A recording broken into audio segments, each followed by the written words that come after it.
Well,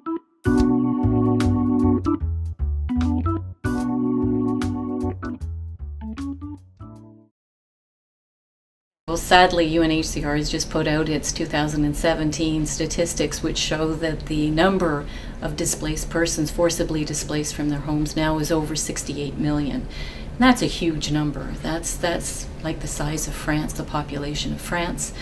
If it were a country, it'd be among the 20 top countries in the world. So that speaks to great levels of individual tragedy and trauma and devastation, but it also speaks to the very real costs that this is having also on countries that are receiving these refugees and these persons who are forcibly displaced.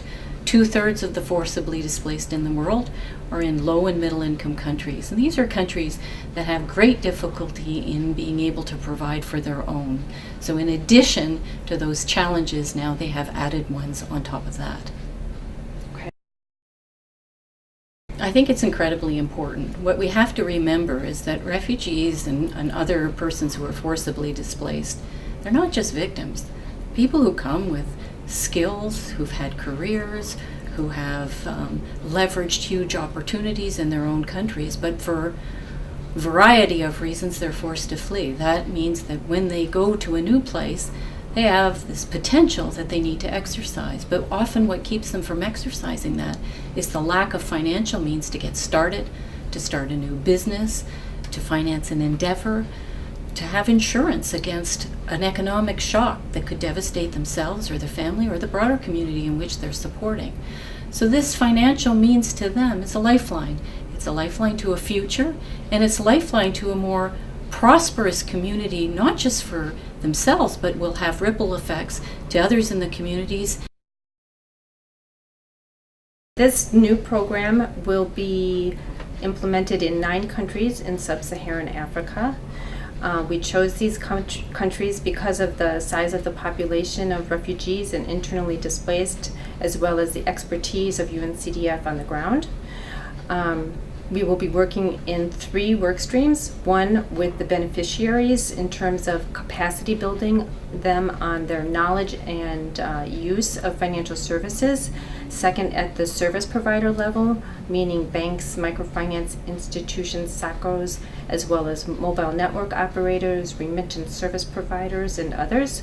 And third, at the regulatory level, because there's many bottlenecks in terms of access to financial services by refugees. We will be leveraging off work which the UNCDF is currently doing in 3 of those countries with refugees. Those countries are Uganda, Zambia, and Tanzania.